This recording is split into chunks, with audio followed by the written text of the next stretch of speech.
Okay, we are back here.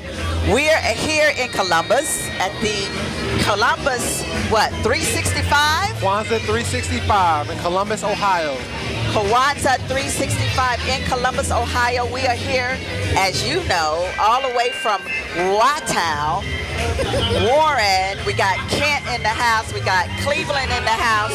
But we are here, right, Isaac? Yes, ma'am. We are here. It's day 3, Ujima, and it's getting bigger and better every day. It's bigger and better every day. And so we have with us, well, first, before I introduce you, we have, guess what?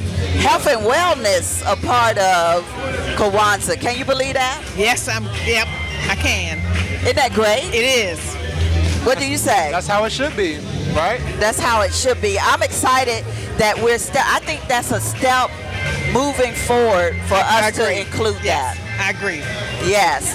And so we have with us, tell us about who you are, what you do, and all of that. Okay, I am Zuberi Yara, and I'm a counselor in private practice. I did 20 years at Children's Hospital part-time as a counselor and had this horrible supervisor, but he was a blessing in disguise. Oh, wow. Because he threatened to fire me, and I went into private practice, and so for the last 8 years, this has been great. And so every day, honestly, when I wake up, I am so grateful that he threatened to fire me. There you go. Oh, absolutely. And so I'm really glad to be a part of Kwanzaa here. I'm glad to be able to present tomorrow on mental illness. Mental illness is a big issue in our community. And there's so many resources that we just don't take advantage of. And so tomorrow when I speak, I'm going to speak on a toolbox, things that we can do when we're not really ready to go see a therapist. But there's things that we can actually do to help us with our emotional imbalances. Okay. So with that said, yes, I think it's great to talk about mental health because in our community, it's like a taboo to even admit that we have that in our community. So I think it's great that we're becoming more acceptable that we have mental illness. Absolutely. Yes, and I think some of the barriers for us getting to counseling is, number one, we have this myth of the superwoman, the super black woman, and so it seems as though for me to look for help or to seek help, it means that I'm weak. Okay. But in the reality, that strength comes from looking for help, and we won't do it. Okay. A second barrier is growing up, we were told whatever goes on in this house stays in this house. And so we have a lot of sisters and a lot of brothers who are suffering in silence because they remember someone saying, don't you go and tell my business. And so that's another barrier. I find that another barrier is we just don't want people to know what's going on. We're embarrassed, if someone comes in and say, hey, listen, I'm struggling with depression. It's like, well, how in the world are you struggling with depression? You have this, and that. That makes no sense. And so I just find that if we just take off the mask and really look for help, I think we'll be okay. Definitely. I want to ask you, as you mentioned, and as we are here at Kwanzaa, we know community plays a part in, how and whether or not people will seek support for mental illness. So I want to ask you, how can we as a community foster an environment where it is acceptable and where it's normal, not only to talk about it, but to go get that help? And I think if we take the stigmas away and say, if someone calls you and say, oh man, I'm not feeling okay, you can listen and you can say, you know what, I've been in counseling before and it really helped me, why don't you try? At my private practice, we give 30 minutes complimentary session, and that just gives you opportunity to come in without any barriers, without any commitments, and just check it out. We talk about some things. 9 times out of 10, once I do that, the people do return. Oh, okay. Absolutely. Really? Absolutely. Wow. Yes. And another big thing is that when they do come, because it is confidential, but you can Yes. see them kind of peeping to make sure that there's no one there that they know. Or, they'll have the shades on, so they're still cloaked in. Okay. Yes. Okay. Wow. Yeah. So, over time, do you think that we as Black folks, do you think we are reaching out more and getting help? Absolutely. Yes. Okay. Oh, yeah. When I first started, I geared my practice toward African Americans. Okay. And that first year, I realized that I couldn't do it because they weren't coming in. In the past, my biggest supporter was Caucasian men. Okay. Absolutely. They Wow, would come. they'd come, huh? Oh, yeah. Keep their appointments. They would refer their friends. If I give assignments, when they came back, the assignments were done. Oh, wow. Absolutely. And I say within the last 2 years, it has shifted. Okay. And now I'm seeing 50-50.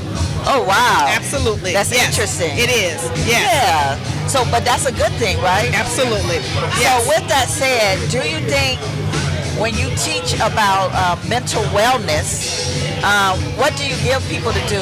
When you said assignments, what is a good assignment for folks to keep or to have mental wellness throughout the day? So one assignment that everyone does, even my kids who come in, the next time I see you, I want you to tell me 2 or 3 things that happened that was good. And that is the hardest assignment. They'll come in and they'll tell me everything that happened that wasn't okay, but they're stumped. They're actually sitting there thinking, what has happened that's good? And so that's always an assignment. Oh, wow. And it really is hard, because they're so used to saying all this negativity, and they can't tell me anything that happened that's good. Oh, wow. Really, they can't. I never thought about Yes. that. Yeah. For example, what has happened that's good for you?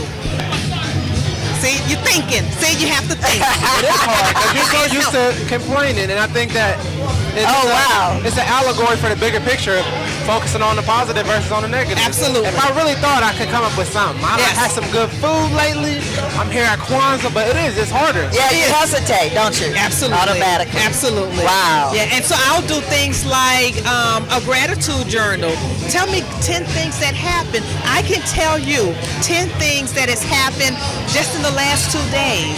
And so I always practice. I want to hear the things that you're here for, but I really, really want you guys to just take an opportunity throughout your week to say, you know what, this was okay. And that doesn't take away from the negativity, but it just gives you a perspective that things aren't always bad. There's something that we look forward to. Oh, wow.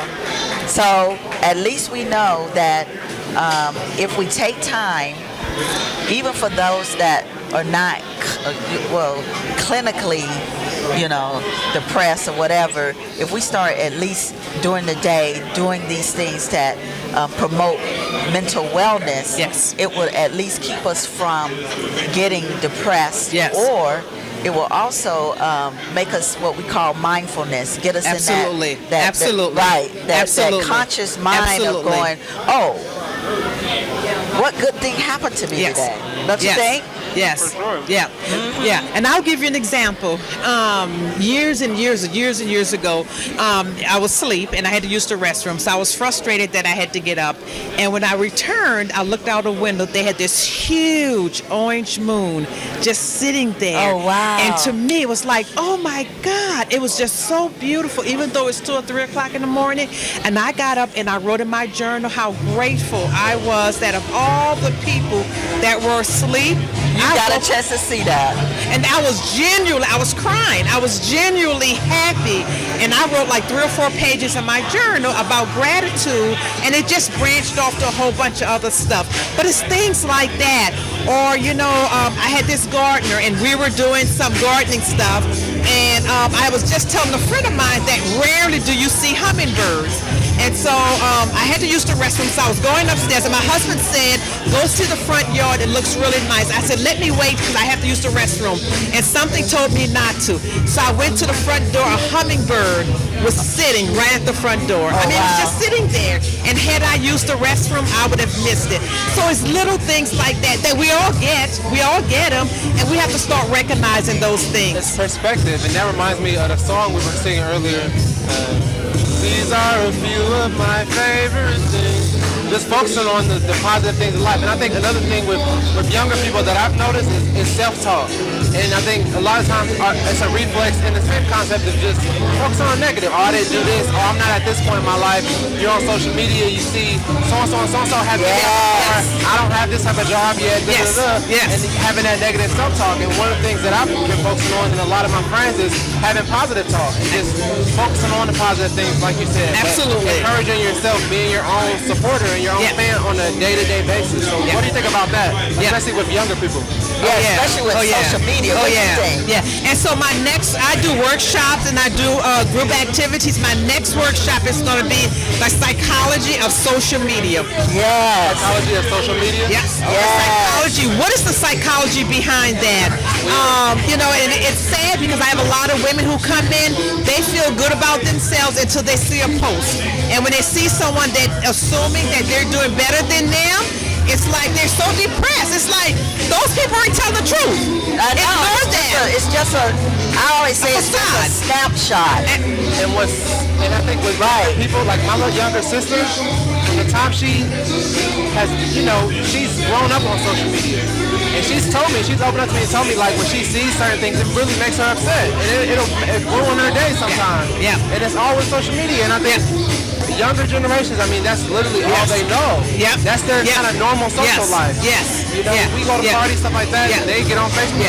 But what has happened that is that way? What has happened that I know my life looks good, and if I get on Facebook and I know you, and I know you're saying some things that's not true, how does that affect me negatively? I don't understand that concept. If I know that you bought a 2001 and you're on Facebook saying you bought a 2018, how does that bother me? How does it make me feel bad about who I am when I know what you just said wasn't accurate? I don't understand that. I know for myself, most people, they post those good times, so you can't see somebody's life and think it's better, because for me, I only post when I have a haircut. I don't always have a haircut, you know what I mean? Absolutely. And I'm having a lot of fun, that's when I'll post. That doesn't mean I'm having a lot of fun every day. But Absolutely. You look on my Instagram, it's just fun, But some people stay on, I'm telling you. Yes. Some people be posting stuff. I'll check my stuff. People be posting at 3 and 4. It's like, I can't sleep. What's going on? They live on that social media. Absolutely. And so I think with that, we that is our fake news. I think. Absolutely. Even I know you know about the brain and the hormones and all that. There's definitely a reaction with with a ping and the like. The satisfaction. Dopamine with a like and appreciation of nice comments. Yes. So I'd be interested to learn more about that. We really, like I said, my next workshop is going to be the psychology of social media. What does it really mean, and how does it really affect who you are? Okay, so tell folks that are listening first, how can they get in touch with you? What's the process? Because do they have to go through their primary care physician to get an appointment with you if they need help? How does that go? And so what happens, I'm Zuberi Yara, Yara Counseling Group. I'm located in Columbus, Ohio. And so I accept all major insurances except Cigna. And so just look me up. I'm on all the different websites with the insurance company. I'm on Psychology Today. And so you just YARA, Yara Counseling Group, and just call. Like I said, I do give complimentary sessions, so you can come in and get a feel, and if you feel comfortable, we'll go forward. Also, I just recently purchased a building to open a women's center. So I just had it completely renovated, and so we're going to do a whole bunch of women's stuff. Oh, that's good. Absolutely. So that means you can invite us in so that we can do some workshops on taking care of yourself as women. We would love to. Absolutely. Yes, and I'm so glad that you are here, and I know that you're going to give great health tips for folks tomorrow night. Thank you. Thank you. Appreciate it. Okay. Bye.